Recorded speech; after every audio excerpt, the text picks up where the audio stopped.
안녕하세요. 오늘도 사연 살롱을 찾아주셔서 감사합니다. 저는 40대 아이를 키우며 일을 하고 있는 워킹맘이에요. 요즘 일하는 엄마들이 참 많잖아요.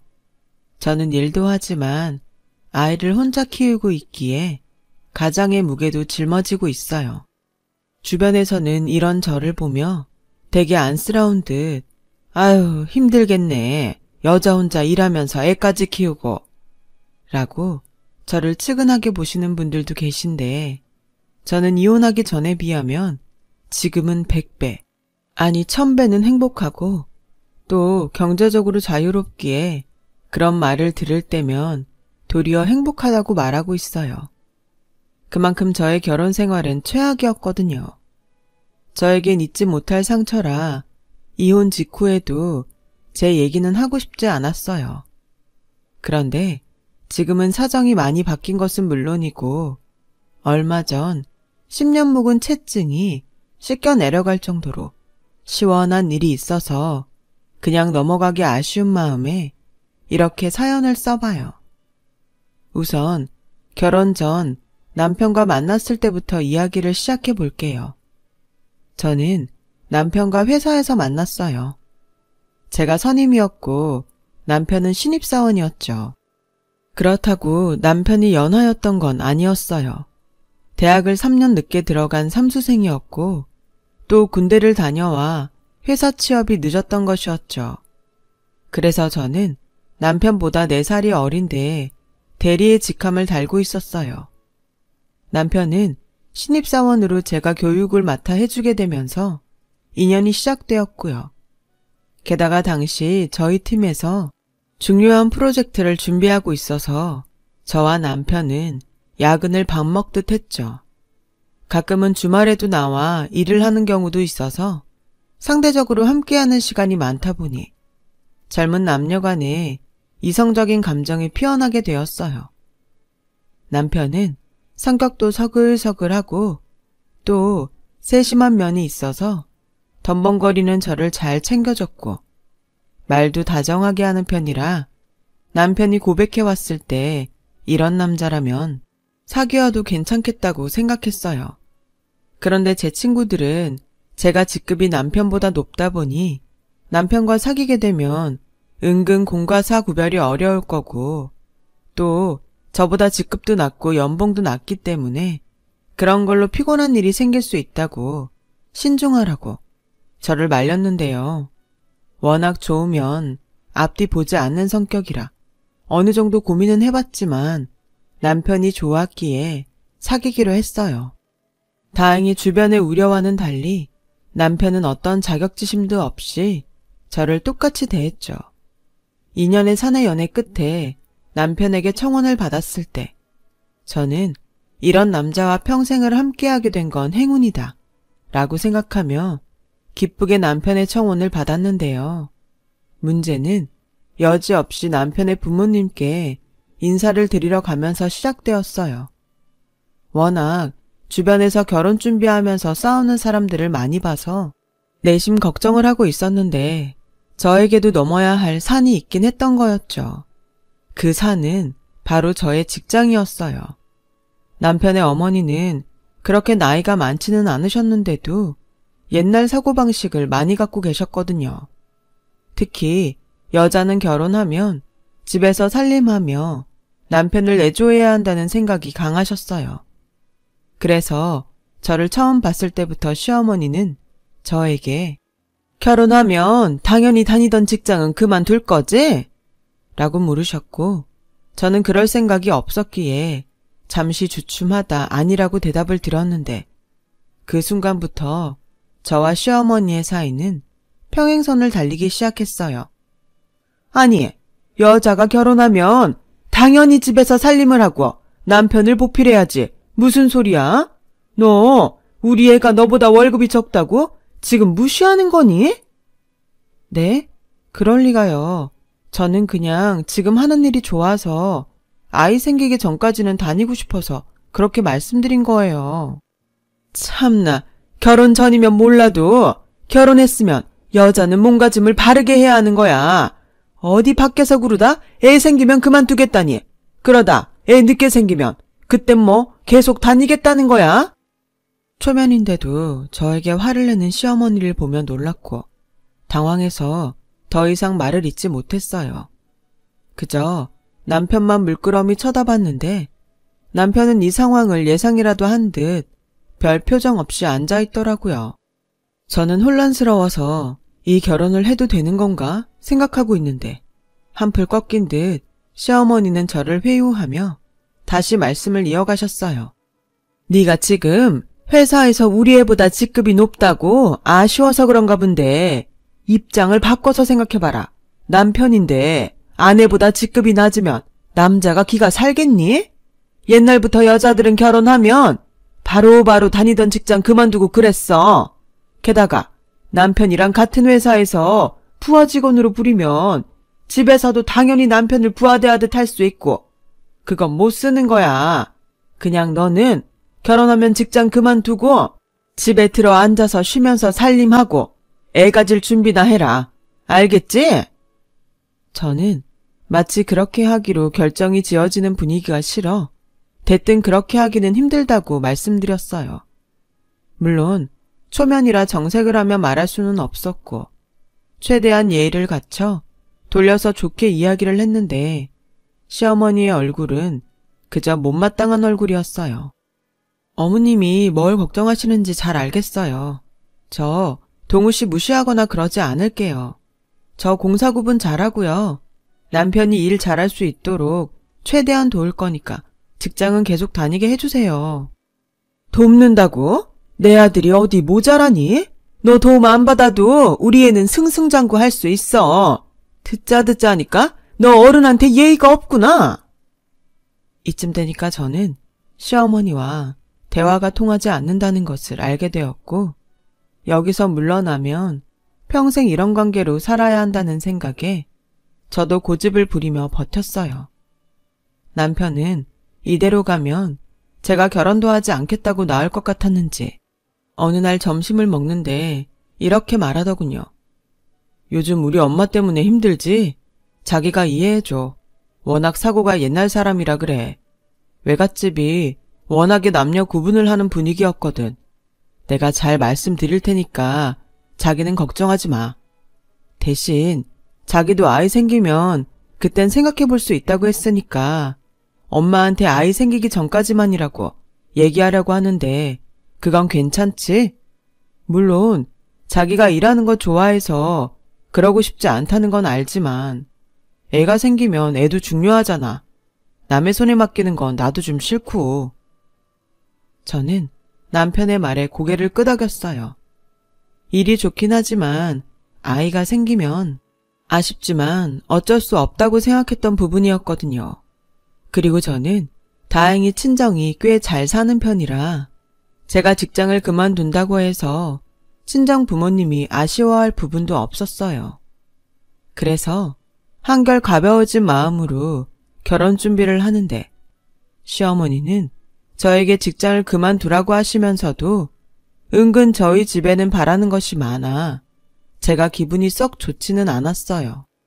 저희 애가 장손이라 예단은 많이 신경 써서 해주세요. 뭐 자식 가진 부모 마음이 똑같겠지만 제가 참 정성을 다해 키운 아들이고 주변에서도 기대가 많았던 아이라 이왕이면 장가 잘 갔다는 소리를 듣고 싶네요. 형식적인 거라고 해도 남들 하는 것 이상은 해야 된다는 게 저희 지론이라. 네, 알겠습니다. 저희도 신경 많이 쓸게요. 부디 저희 아이 예쁘게만 봐주세요. 워낙에 저도 귀하게 키운 딸이라 부족한 게 많을 겁니다. 부디 잘 가르쳐 주시고 아껴주세요.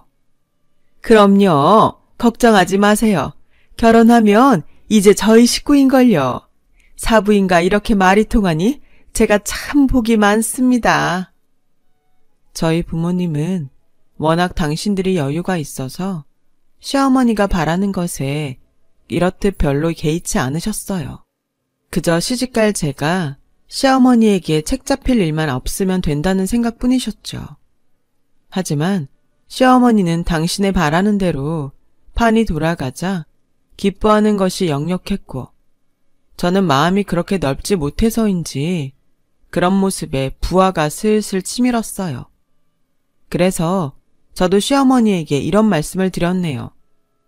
어머님, 근데 가장 중요한 신혼집은 어떻게 해주실 건가요? 당연히 남자가 집을 하는 거니까 작은 집이라도 사주실 거죠? 설마 월세나 전세 이런 데 살라고 하진 않으실 거잖아요. 남들 보는 눈도 있는데. 어머, 얘, 너 은근 욕심이 많구나. 어느 세상에 결혼하면서 시댁에서 집을 사주니? 이제 막 결혼하는데 첫 시작부터 그럼 못 쓴다? 집은 니네들 힘으로 구해야지. 지금까지 모아놓은 돈 있을 거잖아. 원래 결혼하면 처음엔 부족해도 하나하나 살림 넓히는 재미로 사는 거다. 참 어이가 없었어요. 우리 집엔 다른 사람 하는 것 이상으로 바라면서 어디서 들은 건 있었는지 샤넬 백에 롤렉스 시계에 로모소노프 식기 등 자기는 이것저것 바라는 것도 많으면서 정작 제가 집 이야기를 하니 저런 식으로 피해가다니 저는 더 약이 올라 그럼 예단도 줄이자고 말하려고 했어요. 그때 저희 엄마가 제 손을 꼭 잡으시더라고요. 고개를 절레절레 흔드는데 제가 버릇없이 굴면 이게 다 내 부모 얼굴에 침 뱉는 일 같아 저도 참을 수밖에 없었어요.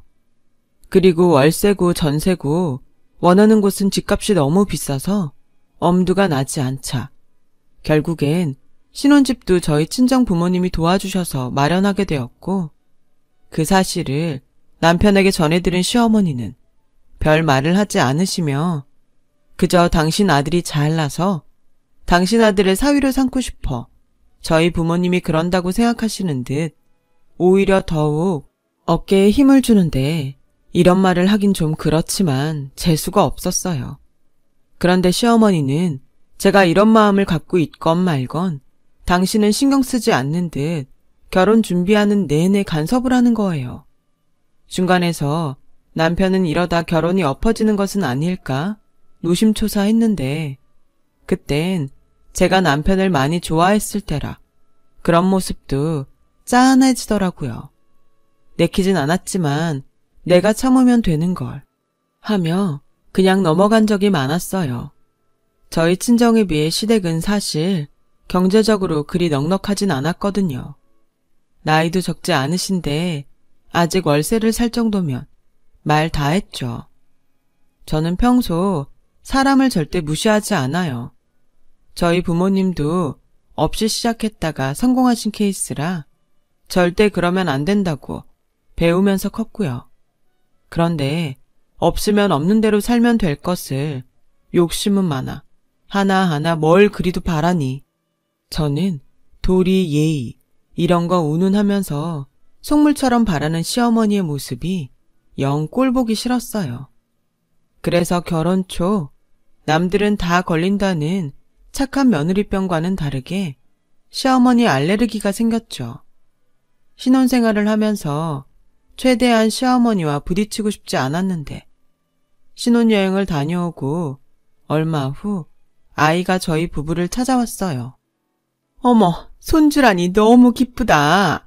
너 그럼 이제 약속대로 회사 그만둘 거지? 내가 말은 안 했지만 너 시집와서 배울 것도 많은데 직장 다니니까 영 불편했어.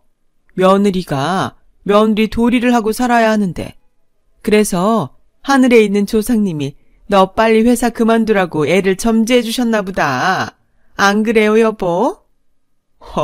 그런가 보네. 아가야, 축하한다. 자나깨나 몸 조심해라. 알았지?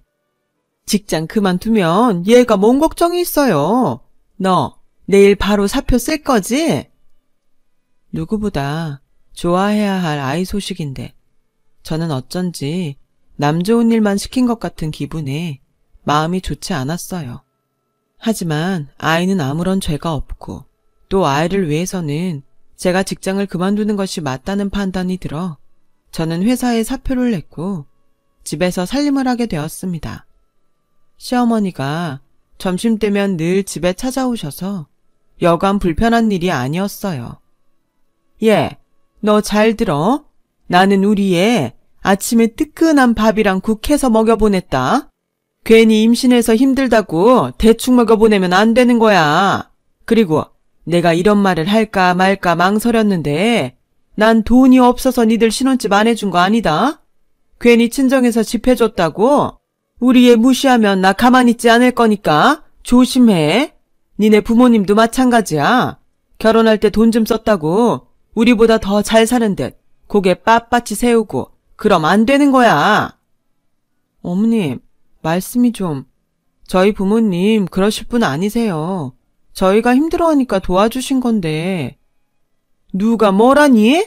그러실까 걱정이다 이거지. 그리고 내가 지금 네가 차린 밥을 먹어보니까 이게 밥이니? 떡이지? 음식은 왜 이렇게 다 간이 센지. 너 시집 오기 전에 뭘 배워온 거야? 이래서 우리 아들 힘내서 밖에서 일할 수 있겠어? 넌 집에서 도대체 뭘 하는 거니? 아직도 내 아들이 네 부하 직원 같아? 어머님, 저도 이런 말씀 드릴까 말까 고민했는데 왜 그렇게 저한테 화를 내세요? 제가 뭘 그렇게 잘못했나요? 뭐? 너 지금 내가 괜한 트집 잡고 너한테 뭐라고 한다는 거야? 네, 저는 어머님이 매번 저 볼 때마다 화를 내고 뭐라고 하시니까 그냥 제가 싫어서 그러는 것 같아요. 그러셨음 애당초 결혼 반대하시지. 어머머? 결혼은 지가 좋아서 해놓고 누굴 탓해? 금쪽 같은 내 아들 데려가서 이런 조미료 덩어리 먹이니까 뭐라고 한 거 가지고? 저도 저희 집에서는 귀한 딸이에요. 음식은 앞으로 더 노력할게요. 너무 뭐라고만 하지 마시고 저한테도 살갑게 해주세요. 시어머니는 제 말에도 콧방귀를 낄 뿐 어느 것 하나도 달라지지 않았는데요. 그럴 때면 저는 친정으로 가서 어리광을 부리며 하소연을 했고 친정엄마는 원래 시어머니라는 자리가 그런 거라며 시간이 지나면 괜찮아진다고 저를 다독여 주셨어요. 저는 사표를 내고 직장에 나가지 않게 된 것은 아쉽지만 평일 낮에 친정에 가서 친정엄마와 시간을 보낼 수 있으니 이건 이거대로 좋은 면이 있다고 생각하며 태교에 전념했어요. 그렇게 10개월 후 아이를 출산하고 정신없이 육아를 하는 통에 제대로 먹지도 못하고 자지도 못하면서 어쩔 수 없이 외적으로 신경을 쓰지 못하게 되었죠. 시어머니는 그것도 못마땅한지 저희 집에 불쑥불쑥 찾아와서는 집안 꼴이 이게 뭐냐? 아주 돼지우리가 따로 없네. 너는 세수도 안 하냐? 이래서 내 아들이 집에 들어오고 싶겠어? 이런 막말로 저를 괴롭히는 거예요. 그리고 아이 때문에 필요한 용품들이 눈에 보이면 저에게 낭비를 한다며 또 그렇게 구박을 하더라고요. 얘, 너 집에서 살림하는 애가 이렇게 해프면 못 쓰는 거다. 우리 애가 밖에서 얼마나 힘들게 돈을 버는데 애가 생각이 없어. 어머님, 그것들 제가 산 게 아니고 저희 친정 부모님이 사주신 거예요. 뭐? 너 지금 니네 친정 부모님 돈 많다고 나한테 자랑하냐? 이까짓 게 얼마나 한다고 유세야, 유세는? 어머님이 제가 샀다고 해프다 하셔서 드린 말씀이에요. 너 니네 집에 돈 좀 있다고 그렇게 나한테 꼿꼿이 구는데 내 말 잘 들어. 여자는 결혼하면 출가 외인이야. 어디 시집와서 자꾸 친정에 들락거리면서 친정 타령을 하니. 너 우리 아들한테도 그렇게 하지? 내가 정말 속상해서 잠을 잘 수가 없어. 내가 지금 사는 집을 정리하고 들어와 같이 살던지 해야지. 내가 마음을 놓을 수가 없다니까. 저는 시어머니의 그 말을 듣고 아찔했어요. 정말로 그런 일이 생긴다면 하루도 살 수 없을 것 같았거든요. 때마침 잠에서 깬 딸아이가 울기 시작했고 다행히 아기를 별로 좋아하지 않았던 시어머니는 애가 우니 정신사납다며 저희 집을 나가는데 정말 다리에 힘이 쭉 하고 풀리더라고요. 사실 제가 딸아이를 낳았을 때도 아들이 아니라고 그렇게 아쉬워하면서 아들 낳는 체질이 따로 있다고 저에게 한동안 이런저런 잔소리를 하는 거예요. 손녀는 별로 달갑지 않으셨는지 당신 손으로 저희 딸 기저귀 한 번을 갈지 않으셨고 분유 한 번을 먹이지 않으셨어요. 이쯤이면 제가 아들을 낳지 않고 딸을 낳은 것이 다행이라는 생각이 들 정도였죠. 이번에도 딸아이 덕에 시어머니가 댁으로 돌아가셨으니 저에겐 딸이 고마운 존재가 아닐 수 없었어요. 시어머니는 저희 친정이 돈이 많아서 결혼하면서 이것저것 받을 때는 좋았지만 결혼 후 당신 형편이 저희 친정에 비해 좋지 않음이 계속 신경 쓰였나 봐요. 심지어 그 부분에 열등감마저 느끼니 그걸 만만한 저한테 푸는 것 같았어요. 이대로 살다가는 정신병에 걸릴 것 같아 대책을 마련해야겠다고 생각했는데 얼마 지나지 않아 살면서 한 번도 예상하지 못한 일이 벌어졌어요. 그건 저희 친정아빠의 사업이 기울게 되면서 자금 융통에 문제가 생긴 것이었죠. 친정아빠는 밤낮으로 회사를 살리기 위해 여기저기 도움을 청하러 다니셨고 저희 엄마는 엄마도 집에 도움이 되기 위해 발품을 팔러 다니셨죠. 친정 부모님이 살던 집에 경매까지 들어오면서 상황은 최악으로 치달았어요. 친정엄마는 버티지 못하고 쓰러지셨고 저는 아직 아이도 어린데 친정엄마까지 돌봐야 하는 상황에 놓여 그야말로 심신이 지쳐갔습니다. 작았지만 아빠의 사업이 탄탄하다고 믿었던 제 자신이 한심하게만 느껴졌었죠. 나중에 알고 보니 아빠의 회사는 누군가의 장난으로 회삿돈과 기술 정보가 다른 곳으로 유출되어 이 지경에 이르게 되었고 말년에 이런 위기를 겪으시니 저희 부모님은 그야말로 속수무책으로 당할 수밖에 없으셨어요. 자식으로서 도움이 되면 좋은데 직장도 그만두고 남편이 벌어오는 돈으로 사는 저는 그 어떤 도움도 친정에 줄 수 없어서 가슴이 무너져 내렸어요. 소식을 전해들은 시어머니가 부랴부랴 저희 집으로 오셨더라고요. 그리고는 울고 있는 제 손을 꼭 잡고 저에게 이런 말씀을 하시는데 그런 정신이 없는 가운데도 화가 치밀더군요. 니네 집 소식 들었다. 그러게 돈 좀 있다고 유세 부리더니 폭삭 망했다면서. 원래 돈이라는 게 있다고 설레발치면 금세 없어지는 법인데 한 치 앞도 못 보고. 어머니, 지금 그런 말씀을 저한테 하시는 이유가 뭐예요? 그리고 저희 부모님이 언제 돈 있다고 유세를 부렸는데요. 정말 해도 너무하세요. 뭐? 너무해? 내가 상황이 이렇게 됐으니 툭 까놓고 말아마. 혹여라도 이 집 니네 부모님이 해줬다고 홀랑 어쩔 생각 하지도 마라. 준 건 준 거잖아. 그리고 앞으로 너는 친정하고 연 끊어라. 이제 막말로 망한 집구석인데 엮여봤자 좋을 게 뭐가 있어. 세수만 없지. 내 말 고깝게 듣지 말고 내가 시키는 대로 해라. 이제라도 시댁 눈치 보면서 며느리 노릇 똑바로 해. 저는 너무 기가 막히고 부하가 치밀어서 도대체 왜 그러시냐고 소리를 질렀어요. 제가 자기를 향해 무슨 짓이라도 할까봐 냅다 저희 집을 나가시는데 그날 저녁 아무리 생각해도 당신이 저희 집에서 도망치듯 나간 것이 분이 났는지 저에게 자기 집으로 넘어오라고 하는 거예요.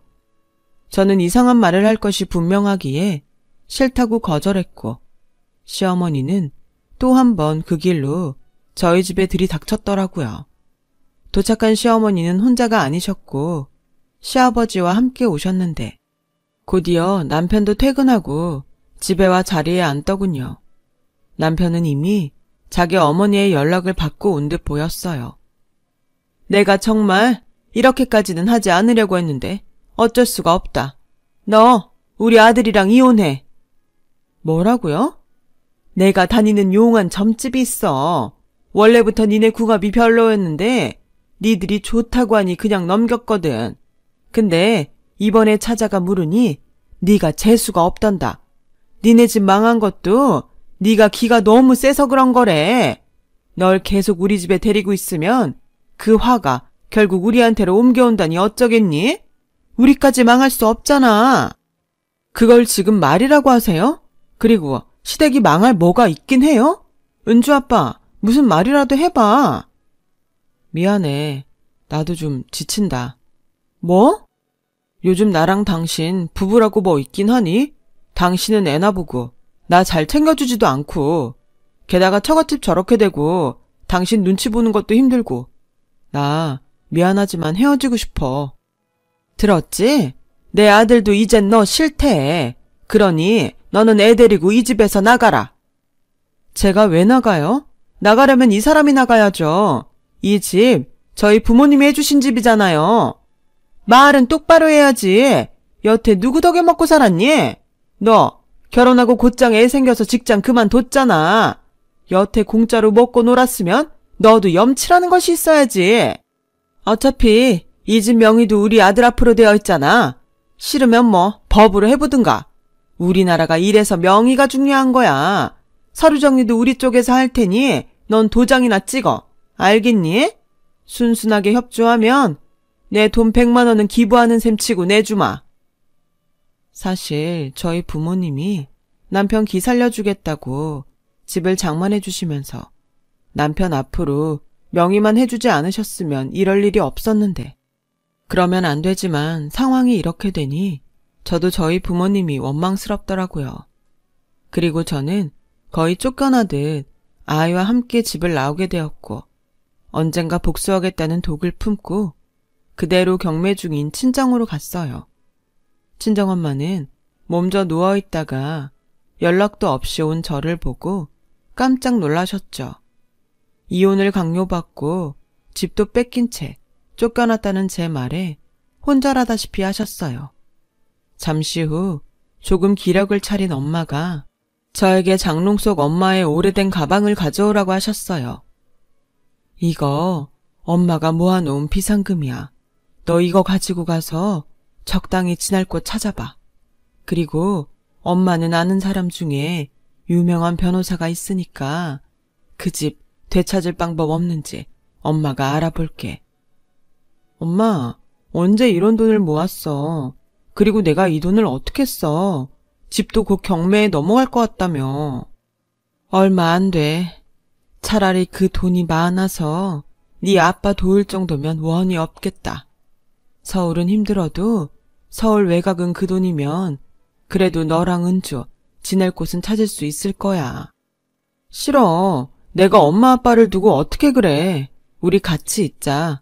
차라리 내가 이 돈으로 엄마랑 같이 살 집을 구할게. 엄마도 이 집 넘어가면 갈 곳 없잖아. 저와 엄마는 서로를 부둥켜 안고 한참을 울었어요. 이런 일로 엄마랑 울 일은 상상도 하지 못했는데 저는 모든 것이 악몽 같아 잠을 자면서도 제발 꿈이길 바랬죠. 현실은 냉혹했고 저는 현실을 받아들이고 다시 일어설 수밖에 없었어요. 그들에게 복수를 해야 했으니까요. 저는 그 후 경기도 수원 쪽에 작은 빌라를 얻어 엄마를 모시고 조촐하게 이사를 했어요. 그리고 어떻게든 부도를 막아보겠다고 애를 쓰는 아빠를 도와 일을 하기 시작했어요. 1년 정도 정말 온갖 고생을 하니 희망이라는 것이 보이기 시작하더라고요. 아빠의 사정을 뒤늦게 한 아빠의 지인 사장님들이 아빠의 회사를 다방면으로 도와주시기로 하셨거든요. 평소 인간관계를 중시했던 아빠의 인복이었어요. 그렇게 희망의 물꼬가 트이니 아빠의 회사는 빠르게 정상화가 되었고 엄마는 지인분의 자녀인 변호사를 통해 빼앗긴 집을 되찾아올 방법을 강구하셨어요. 그 유명하다는 변호사는 저희 부모님이 신혼집을 구입했다는 자료들을 근거로 남편과 시댁 사람들을 압박하기 시작했죠. 법정 다툼으로 갔을 때 증거가 워낙에 빼박이라 집은 물론이고 그 집을 강제로 뺏고 며느리를 내쫓아 강제로 이혼까지 시켰으니 그 부분도 법으로 따져서 위자료와 정신적인 피해보상 그리고 소송에 들어가는 모든 비용을 청구할 겁니다. 법정 싸움은 당연히 길어지겠죠. 하지만 승자가 눈에 뻔히 보이는 싸움에 변호사 비용과 모든 피해보상을 다 하실 능력이 되십니까? 이 집 명의 돌려주시고 여기서 그만하시죠.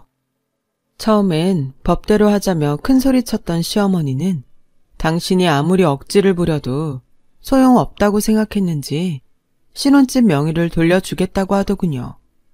그러면서 어찌나 징징거리는지 저와 함께 간 저희 엄마까지 눈살을 찌푸릴 정도였어요. 정말 더럽고 치사해서 한 번 줬으면 그만이지 망했다고 하더니 아주 돈이라면 물불을 안 가리는구만. 저희 시어머니는 집 명의를 돌려주면서 배가 아픈지 억지를 부리며 소리소리를 질렀어요. 돈이라면 눈에 불을 켜는 사람이 누군데. 저는 어차피 이혼도 된 마당에 싸우고 싶지 않아 걔가 왕왕 짖는구나 하고 넘기려 했는데 평소 온화하기만 했던 엄마가 시어머니에게 다가가더니 짝 소리가 나게 뺨을 치셨어요. 어머, 당신 지금 나 때렸어? 그래, 때렸다. 왜? 폭력으로 고소하게? 그래, 해. 어디 감히 내 딸한테 그런 막말을 하고 내쫓을 수가 있어. 당신이 그러고도 사람이야. 내가 내 딸한테 잘해주라고 말도 안 되는 예단도 다 해줬고 네 아들 기죽는다고 난리치길래 사위 기살린답시고 그래서 사위 이름으로 한 거였어. 되먹자는 속물 같은 인간하고는. 처음 보는 엄마의 모습에 놀라기도 했지만 통쾌했어요. 엄마와 함께 집에 오면서 제가 열심히 살겠다고 다짐했죠. 그날 저녁 아빠가 저에게 이런 제안을 하셨어요. 우리 딸 그동안 고생 많았다. 이제 회사도 예전처럼 운영할 수 있게 되었고 집도 곧 더 좋은 곳으로 옮기려고 아빠가 알아보고 있어. 고생은 무슨, 나보다 아빠가 더 많이 고생했죠. 그동안 많이 힘드셨을 텐데. 우리 아빠 정말 존경해요. 이렇게 버티고 또 회사를 예전처럼 돌려놓으시고. 우리 딸 없었음 아마 힘들었겠지. 네가 열심히 도와줘서 아빠도 힘을 낼 수 있었다. 그리고 옆에서 일하는 너를 보니까 아빠가 든든했어. 그래서 하는 말인데 너 아빠랑 같이 일하지 않을래? 아빠도 많이 늙었잖아. 몇 년 더 너랑 같이 하고 너한테 회사 물려주고 싶은데. 저는 형제가 없다 보니 어쩌면 회사를 제가 맡게 될 수도 있다는 생각을 종종 했었어요. 그래서 가업이라고 생각하고 열심히 배우며 일을 도운 건데 아빠가 그런 제안을 하시니 회사를 맡아 잘 키워봐야겠다는 생각이 들더라고요. 그래서 아빠에게 좋다고 했고 그 후 2년 정도는 정말 일하는 재미에 푹 빠져 지냈습니다. 감사하게도 예전보다 더 많이 수입을 내는 탄탄한 회사가 되어갔어요. 그 기간 딸은 엄마가 도맡아 키워주셨죠.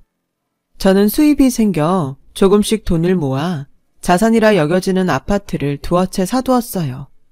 부동산에 전세로 내놓은 집을 월세에 들어오고 싶은 사람이 있다며 연락을 해왔더라고요. 아들을 결혼시키면서 얻는 집이라 잘 부탁드린다고 양해를 구했다고요.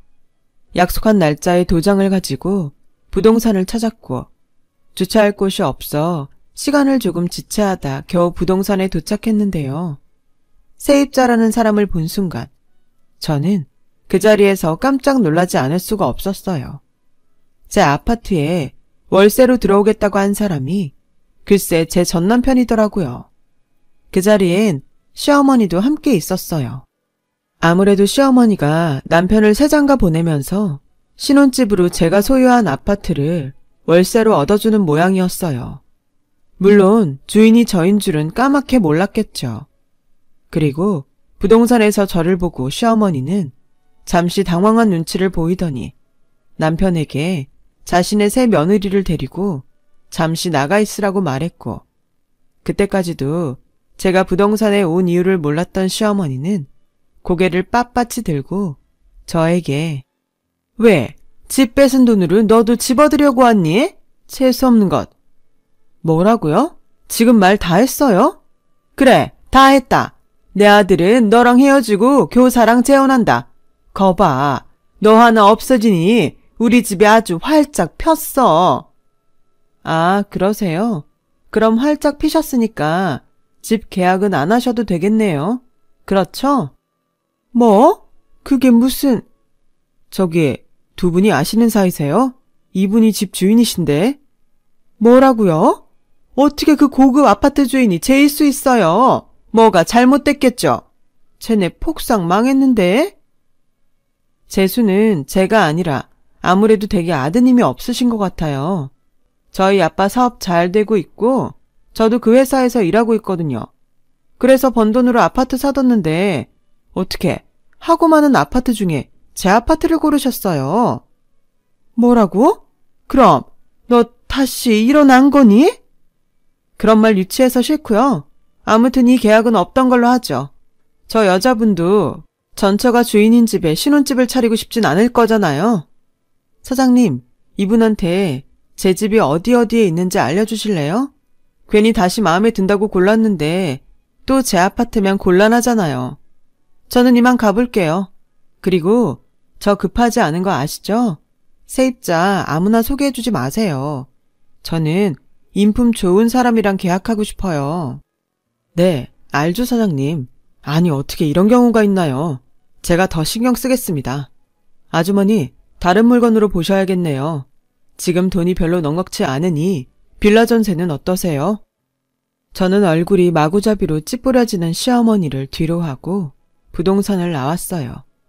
그리고 영문도 모르고 있는 전 남편과 그의 새 와이프 될 여자를 보며 헛웃음을 짓고 나왔는데 그날 저녁 다신 듣고 싶지 않은 남편에게 연락이 오더군요. 왜? 설마 내 아파트에 월세로 들어오겠다고 부탁하려는 거 아니지? 아니야. 당신한테 사과하고 싶어서 전화했어. 나 사실 당신 그렇게 보내고 마음이 많이 안 좋았어. 은지 생각도 많이 나고. 꼴값을 떠내. 됐거든? 자기야, 내가 다 잘못했어. 나 재혼 안 하려고. 당신이랑 이렇게 다시 만나게 된 거는 어쩌면 다시 잘해보라는 하늘의 뜻인 것 같아. 기회만 준다면 앞으로 내가 평생 당신한테 속죄하면서 잘할게. 됐다 그래. 하늘의 뜻? 웃기고 있네. 당신 지금 우리 집 다시 잘 사는 것 같고 내가 돈 좀 있어 보이니까 들러붙으려고 그러는 거잖아. 누굴 바보로 하니? 아니야. 난 정말 순수해. 순수한 인간이 뻔뻔하게 우리 부모님이 사준 집을 그렇게 탐이 나서 뺏었어? 됐어. 그리고 은지 핑계로 어쩔 생각은 하지도 마. 당신 같은 아빠가 있다는 게 은지한테는 최악이니까. 그리고 당신 어머니한테 전해. 인생 그렇게 살지 말라고. 당신 진짜 너무한다. 사람이 사과를 하는데 어떻게 막말을 하냐? 내가 지금 하는 건 당신 어머니에 비하면 살발의 피거든? 돌이 어쩌고저쩌고 할 때부터 알아봤어야 했는데 당신 어머니가 속물이야. 그만해. 까놓고 나도 장모님이 우리 엄마한테 폭력 쓴 거 법으로 할 수 있어. 그래, 해봐. 어디 한번 해보자고. 나도 당신 어머니한테 이번 기회에 정신적인 피해 보상 좀 제대로 받아보자. 누가 그런 소리 하면 무서워할 줄 알고? 저는 오히려 남편에게 큰 소리를 치며 전화를 끊었어요. 그러자 남편은 더 이상 연락을 해오지 않았고 그 후 재혼을 했는지 어쨌는지 알지 못합니다. 솔직히 어떻게 살든 이젠 관심이 없어요. 그저 그런 집구석에서 벗어난 것이 행복하고 또 고비가 있었지만 저희 집이 예전보다 더 잘 돼서 다행이고 감사할 따름이에요. 그리고 딱 3개월 전에 저는 아빠의 회사를 물려받고 딸과 분가해서 살고 있는데요. 회사를 물려받는 것도 그렇고 딸을 혼자 키우는 것도 자신 없던 저에게 아빠는 어느 날 이런 말씀을 하셨어요. 잘하려고 하기보다 최선을 다하면 돼. 네가 좋은 마음으로 회사를 운영하면 회사는 좋은 방향으로 잘 굴러갈 거고 무엇보다 우리 회사에서 일하는 사람들을 귀하게 여겨. 얼마나 고마운 사람들이니. 사장은 가장 높은 곳에 있는 사람이 아니라 가장 낮은 곳에서 많은 사람들을 단단하게 받쳐줘야 한다. 그것만 잊지 않으면 넌 아무 문제 없을 거야. 아빠가 장담해. 아빠의 말에 용기를 내기로 했어요. 정말이지 말에도 힘이 있는지 아빠의 그 말을 듣는 순간 불안하다는 마음이 사라지고 든든한 버팀목이 생긴 것처럼 든든해지더라고요. 인생도 마찬가지인 것 같아요. 잘 살려고 욕심을 내기보다 언제나 주어진 일에 최선을 다하고 좋은 마음으로 살아간다면 어떤 누구의 인생도 반짝반짝 빛나지 않을까요? 비록 제 인생은 이혼의 아픔을 겪어야 했지만 그 순간에도 최선을 다해 살았고 또 많은 것을 배우며 얻었어요. 그 시간이 있기에 지금이 너무 행복하니까요. 만약 저와 비슷한 일을 겪고 있는 사람이 제 사연을 듣고 계신다면 저는 최선을 다해 열심히 사시라고 말씀드리고 싶어요. 언젠가 희망이 있을 것이 분명하니까요. 우리 모두는 행복할 수 있는 소중한 존재잖아요. 지금까지 저의 이야기를 들어주셔서 정말 감사해요. 여러분들의 오늘과 내일도 항상 최선의 행복이 함께 하시길 진심으로 소망합니다. 여러분, 사연 댓글에 응원과 현명한 조언 부탁드려요.